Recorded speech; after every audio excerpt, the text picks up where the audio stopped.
অতএব ব্রেটেন উডসে 1944 সালে United states আনুষ্ঠানিকভাবে ব্রিটেনের সিংহাসন দখল করে।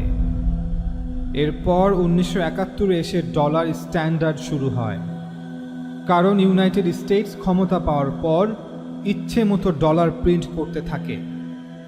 ব্রেটেন উডস সিস্টেমে সেখানে কোনো রিজার্ভ রেশিও প্রতিষ্ঠিত ছিল না। সেখানে স্পষ্ট করে বলা ছিল না যে কতটুকু স্বর্ণের বিপরীতে কী পরিমাণ ডলার ছাপানো যাবে। ফলে ডলার ছাপানোর ছাপাখানা ছিল লাগাম ছাড়া। ডলার ছাপানোর এই লাগামহীন ক্ষমতা পাওয়ার পর ইউনাইটেড স্টেটস ডেফিসিট স্পেন্ডিং শুরু করে, অর্থাৎ আয়ের চেয়ে ব্যয়ের পরিমাণ বাড়িয়ে দেয়া। এই ব্যয়ের প্রধান খাত ছিল যুদ্ধের মাধ্যমে নিজেদেরকে বিশ্বের একমাত্র মোড়ল রাষ্ট্রে পরিণত করা, যেমন কোরিয়া যুদ্ধ, ভিয়েতনাম যুদ্ধ সহ অন্যান্য যুদ্ধ। ইউনাইটেড স্টেটস এভাবেই কারেন্সি সাপ্লাইকে এক্সপেন্ড করতেই থাকে, সার্কুলেশনে কাগজের ডলার অ্যাড করতেই থাকে এবং সারা পৃথিবীতে সেই মূল্যহীন ডলার এক্সপোর্ট করতেই থাকে।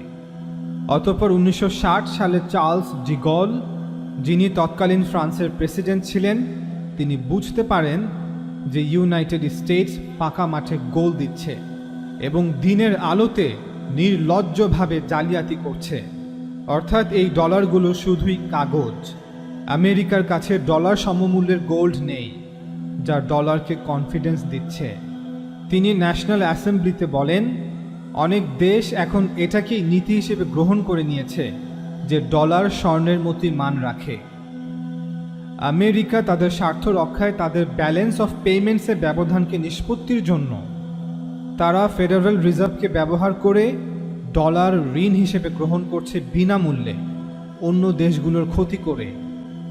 কারণ তাদের ঋণ তারা ডলার দিয়ে পরিশোধ করছে, অথবা ঋণের একটি অংশ যা তারা নিজেদের ইচ্ছে মতো প্রিন্ট করছে। আমরা এমন মনিটারি বেজ চাই যেখানে কোনো বিশেষ একটি দেশের চিহ্ন থাকবে না। তিনি আরও বলেন, প্রশ্ন হচ্ছে কোন বেজ? তিনি নিজেই উত্তরে বলেন, আমরা আর অন্য কোনো বেজ বা স্ট্যান্ডার্ড ক্রাইটেরিয়া দেখছি না স্বর্ণ ছাড়া।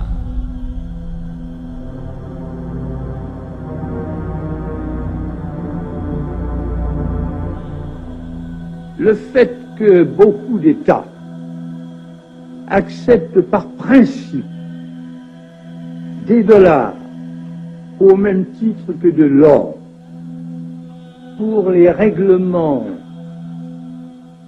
des différences qui existent à leur profit dans la balance des paiements américaine, ce fait entraîne les Américains à s'endetter et à s'endetter gratuitement vis-à-vis de l'étranger, car ce qu'ils lui doivent, ils le lui payent, tout au moins en partie, avec des dollars qu'il ne tient qu'à eux d'émettre. Étant donné les conséquences que pourrait avoir une crise qui surviendrait dans un pareil domaine, nous pensons qu'il faut prendre à temps les moyens de l'éviter.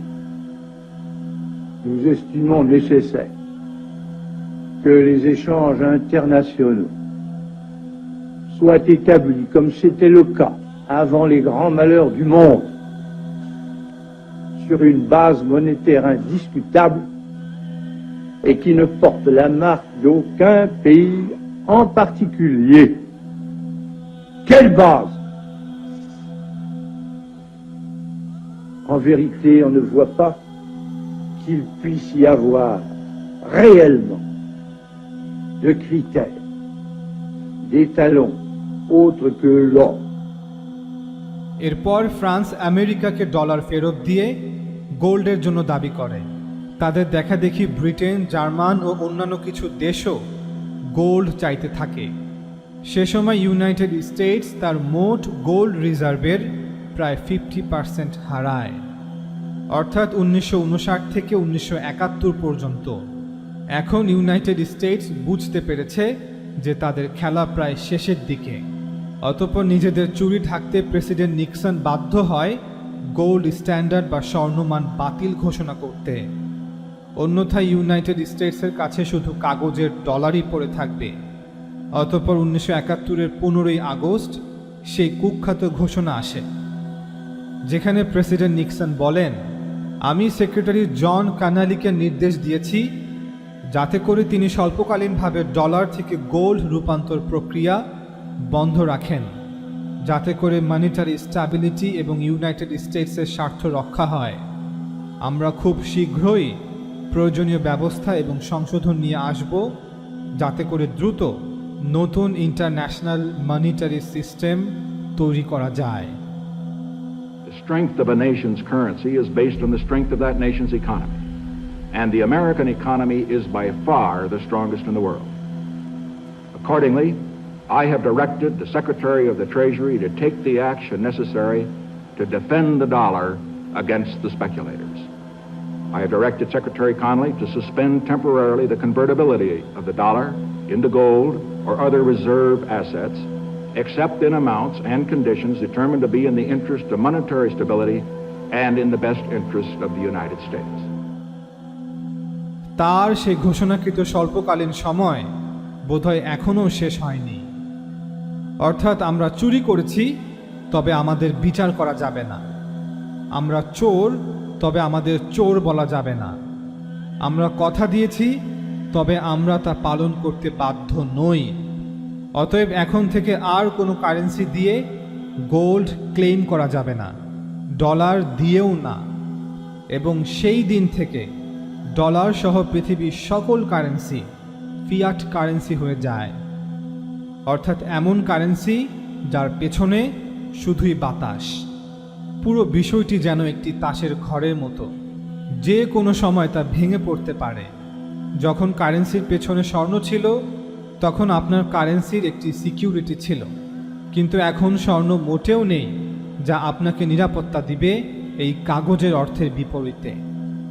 অতএব United states 1970 থেকে 1973 পর্যন্ত সেই জাদুর ছড়ি খুঁজছিল, যা এই তাসের ঘরকে আরও অনেক দিন টিকিয়ে রাখবে। অবশেষে তারা সেই জাদুর ছড়ি পেয়েও গেল। তবে এজন্য আমাদের আরেকটু ইতিহাস জানতেই হবে। সময় অক্টোবরের 1973 সাল। 1967 6 দিনের যুদ্ধে হারার পর ইসরায়েল কর্তৃক দখলকৃত অঞ্চল পুনর্দখলের জন্য মিশর এবং সিরিয়া ইসরায়েলি বাহিনীর উপর 1973 সালে দুই দিক হতে হামলা চালায়। যুদ্ধের পূর্বেই সৌদি আরবের কিং ফাইসাল ঘোষণা দিয়েছিলেন যে যদি সেই যুদ্ধে ইসরায়েলের গোলাম ইউনাইটেড স্টেটস ইসরায়েলকে সহায়তা করে, তবে তারা সকলে, অর্থাৎ তৎকালীন ওপেক সদস্য দেশ সৌদি আরব, কুয়েত এবং লিবিয়া অয়েল এমবার্গো অর্থাৎ তেল নিষেধাজ্ঞা জারি করবেন। সেই শর্ত ভঙ্গ করার কারণে কিং ফাইসাল ঠিকই অয়েল বয়কটের ডাক দেন। এই অয়েল এমবার্গোর টার্গেট ছিল United states, United kingdom, Netherland, Japan, Portugal, south Africa সহ অন্য কিছু দেশ। এই বয়কটের ফলে তেলের বাজারে আগুন লেগে যায়। এক লাফে তেলের দাম 400% বেড়ে যায়। যেখানে পার ব্যারেল অয়েল $3 ছিল, তা বেড়ে $12 গিয়ে পৌঁছে। সেই সময়টাকে বলা হয় অয়েল ক্রাইসিস বা অয়েল শক। আপনার কি মনে হয় আমেরিকা জানতো না যে এমনটা হবে? ঠিকই জানতো। ওই যে বললাম, জাদুর ছড়ির খোঁজ করছে তারা। আরবরাও অবাক এই দাম বৃদ্ধিতে। আর এই সময়টার জন্যই বোধহয় ইউনাইটেড স্টেটস অপেক্ষা করছিল। অতঃপর হেনরি কিসিঞ্জারকে সৌদি আরবে পাঠানো হয়। সেখানে পৌঁছে এমন একটি চুক্তি হেনরি কিসিঞ্জার করতে সক্ষম হয় যা পৃথিবীর ইতিহাসে অন্যতম গুরুত্বপূর্ণ একটি চুক্তি। আর এটাই সেই জাদুর ছড়ি। সেই চুক্তির কারণেই তেলের মহাসমুদ্র বিশাল স্বর্ণের পাহাড়ে পরিণত হয়েছে। স্বর্ণের পাহাড়, জি স্বর্ণের পাহাড়। এখন আর প্রকৃত স্বর্ণের প্রয়োজন নেই। জানেন কি করেছে কিসিঞ্জার? কিং ফাইসাল তার সাথে একমত হয় যে সৌদি আরব এখন থেকে শুধুমাত্র ডলার এবং ডলারেই তেল বিক্রি করবে। সোনা, চাঁদি, হীরা, মানিক নিয়ে গেলেও আর কাজ হবে না, শুধুমাত্র US ডলার। আর তখনই জন্ম নেয় পেট্রোডলার সিস্টেম, এমন এক স্বর্ণের পাহাড় যা এখনও টিকে আছে। যদিও এই চুক্তিটি এখনও গোপন আছে, তবুও আমরা যা বুঝতে পারি তা হলো আমেরিকা এই চুক্তির বিনিময়ে অফার করেছে সীমাহীন ডলার, প্রফিট এবং সাউদি রাজ পরিবারের নিরাপত্তা এবং তাদের ক্ষমতার নিশ্চয়তা। এভাবেই ডুবতে থাকা ডলার আবার জেগে ওঠে, ডলারের চাহিদা আবার বেড়ে যায়। যেহেতু সবার তেল প্রয়োজন, তাই এখন ডলারও প্রয়োজন। এক পর্যায়ে ওপেকের সদস্য দেশগুলো একে একে ডলারেই তেল বিক্রির সিদ্ধান্ত নেয়। পরবর্তীতে পেট্রোডলার নামে এক ভয়ঙ্কর জন্তু জন্ম নেয়, যার কারণে শুধু কাগজের ডলার আজ এত মূল্যবান। ইউনাইটেড স্টেটস আবার ছাপাখানাতে ব্যস্ত হয়ে পড়ে সবার ডলারের চাহিদা পূরণ করতে। সকল দেশের অর্থনীতি তেল নির্ভর, অতএব সকল দেশের অর্থনীতি ডলার নির্ভর।